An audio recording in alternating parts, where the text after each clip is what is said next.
Evening, everyone. Just thought I would check in quickly and see how everyone is doing, and also just recap on a few announcements that if you missed the 1 o'clock today, that you might not have caught. So the first thing that I thought I'd just cover off is I've seen a few questions coming through after the announcement that we made yesterday around mandatory mask wearing. So I thought it would be helpful just to cover off those new rules.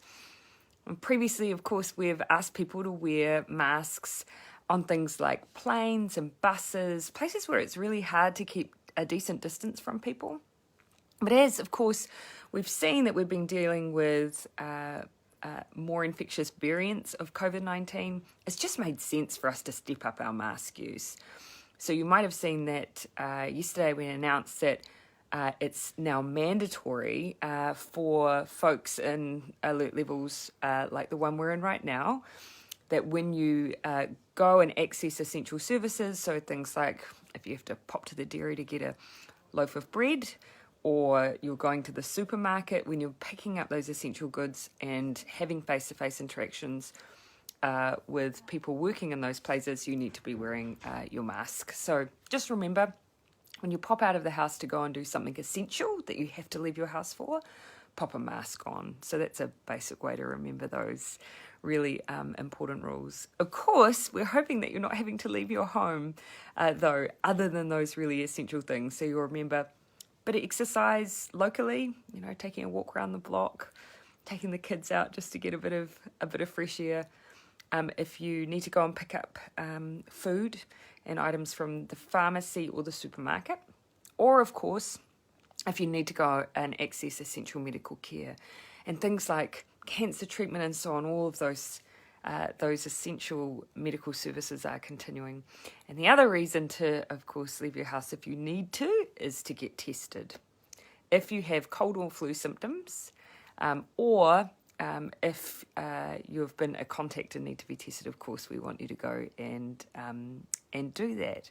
So those are the only reasons that people should be leaving their homes, and that is why our level 4 it can be so effective, because, of course, we're trying to reduce down as much contact as possible. So that's the goal, is by being in a higher alert level to reduce down people's contact with others.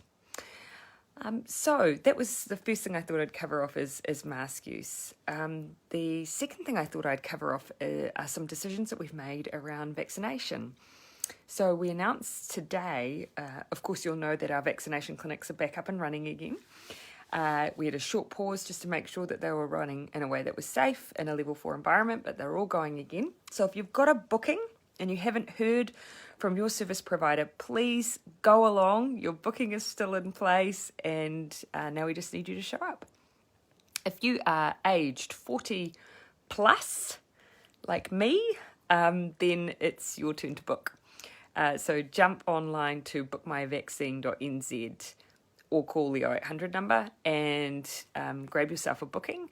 And make sure you go and get your vaccine as soon as possible. There'll be one running in a place near you.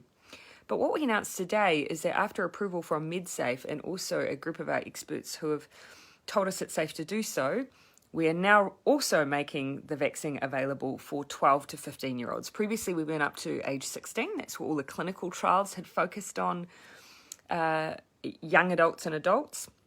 Those clinical trials now have moved through to younger age brackets, and we're satisfied, having gone through all the evidence and having the experts share with us a view that we should proceed with allowing 12 to 15-year-olds to now be vaccinated. So when everyone becomes eligible on the 1st of September to be vaccinated, they will too. But if you're already booked in and you want to take your children, you can. So yes, so when I say, I was just reading as I go, so that means now everyone our age 12 and over is now will be eligible for vaccines. We're now in the 40 plus cohort. From the 1st of September, everyone is eligible to book. But if you already have a booking and you want to take your kids along with you, do. if you haven't yet booked, jump online and then you can book your kids alongside you. We just want to make it really easy. So that's what we're doing. So just trying to... Lane, you say that you've been turned away from testing. Unfortunately, it's a bit hard for you to, for me to ask a question back for you, but I'd be really interested in why that was. So please, if you can, just flick through another message. The only times I've heard where that may have happened, at the end of the day, when they get close to the 8 p.m. closing point for some, because not all our vaccine stations run those kind of hours, but some who have been closing at 8 p.m. have going to the point in the line where they believe people will be there longer than that and asking people to come back. I have heard of that happening. Of course, we're trying to get extra resources in to support testing, but we've had really good rates of people showing up for testing, which is great. It means we can have greater confidence of whether or not people's cold or flu symptoms are from COVID or just cold or flu symptoms. So it gives us lots more confidence in our decisions. So, Michael, I haven't heard wait times like that. I have heard of wait times, but I will look into that with the team tomorrow. We certainly had a discussion about upping the number of testing sites, particularly in West Auckland, because those are some of our larger sites of interest where a lot of people are therefore turning up to be tested. So we have put on some specific testing stations to help with some of our schools to be tested in a more efficient way. So, Jamie, yes, you might have missed the announcement that we made today around essential workers and vaccines. So before this particular outbreak, we had been working through workplace-based vaccinations for essential workers. So we'd been, for instance, we had main freight who are involved in logistics, even if we have lockdowns. We had Fonterra.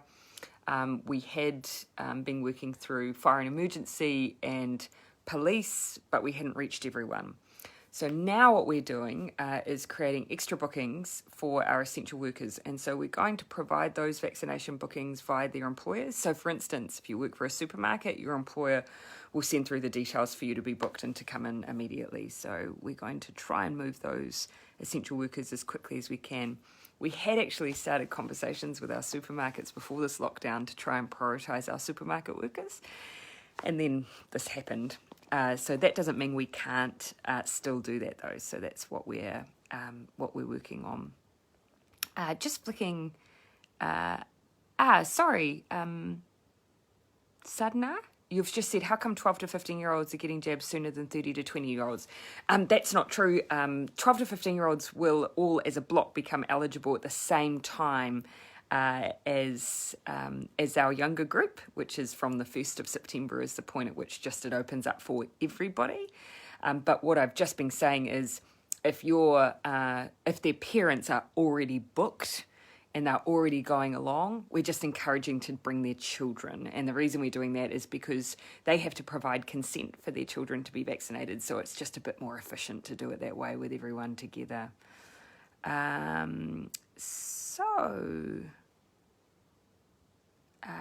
So just seeing people commenting just a bit on some of the information that's come out today around this evening with new sites of interest. Yes, we do update new sites of interest, but we do our case updates all in one go. The reason we do that is we just want everyone to know about them as quickly as we can. That's in case, of course, everyone's staying home, which is great, but that's just in case anyone is a contact who also might be an essential worker, because we really need, those are the ones we need to contact and make sure that they then stay home as well. So we're really mindful of that. So if you're an essential worker and you see that you've been somewhere that's a location of interest, or you've got cold and flu symptoms, we definitely then need you to, if you're a contact, we need you to stay home. Just forgive me while I just flick through and see. I see there's a few questions coming up about... before I get on to Afghanistan, Daniel, you've asked, what is your message to those of us who are under 30 and think we're invincible when it comes to COVID? Unfortunately, when it comes to COVID, no one's invincible. And the really devastating thing is that we see that proven over and over. we have someone in their 20s in hospital right now with COVID.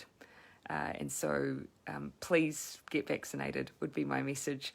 And the other thing we know is actually it really reduces down the likelihood that you might pass it on to someone else. So even if you think you're invincible, the person you might sit next to on a bus or pass in a coffee shop, they might not be invincible. And so do it for others. That would be my message as well.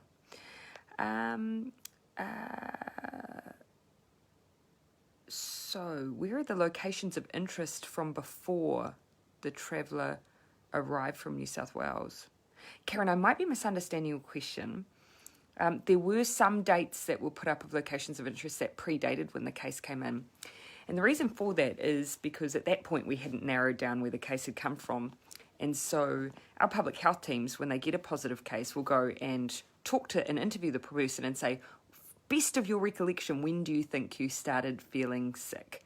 And we base it on people's memories, and then we trace from there, when they think they got sick, we count back a couple of days, and then that becomes our infectious period. So it relies on people's memories and relies on their recollection of illness, and sometimes they might have another illness, sometimes they just might not remember correctly. But to be cautious, we go from those dates sometimes, and so that is why we have some dates on our locations of interest that are before the actual case we think they're all connected to arrived. I hope that makes sense. Now, I can just see from some of your questions that people really good advice. Someone says, don't ring the 0800 number, just book yourself via the website. Very good advice. It's nice and simple. I see quite a few questions coming through about Afghanistan, and you'll see today we gave an update on what we're doing there to try and reach the New Zealanders who are there, and also those who supported our team while we were in Afghanistan. So the C-130 has been deployed today along with 80 New Zealand Defence Force personnel to try and assist with that evacuation. But as you will have seen from some of the reporting, it's really looking really difficult to get people out. People are struggling to access the airport. But I know we'll all be wishing the New Zealand Defence Force well as they go and undertake that work on everyone's behalf in what is a really awful situation. Well, everyone, I think I've probably, this combined with 1pms, I think you've probably heard quite enough from me today, so I'll let everyone get some rest. But look, I think one of the most important messages I perhaps can leave is just, I know that Delta does bring new challenges for all of us. It is more infectious. It's as you can see, affecting, entire households. However, all of the things that we've learned over the past year or more around isolation, testing people, getting them isolated, staying home so that we don't have contact with one another while we're trying to get a ring around an outbreak, all those things are still exactly what worked before and will work again with COVID. So thank you so much for playing your part. Compliance has been really great, and we'll see over time that make a difference as well. So thank you very, very much. Till then, thanks for tuning in. Tomorrow we're making announcements on what we're going to do next. So decisions over our current alert levels. So it won't be a 1pm tomorrow, it'll be a 3pm. So do join us there, and that's just so that we have enough time for Cabinet to meet with our health officials once we've got results through. 3 o'clock tomorrow. Please join us then, and we'll check in and let you know how everything's looking. But till then, thanks everyone. Look after yourself and be kind to yourself. Take care.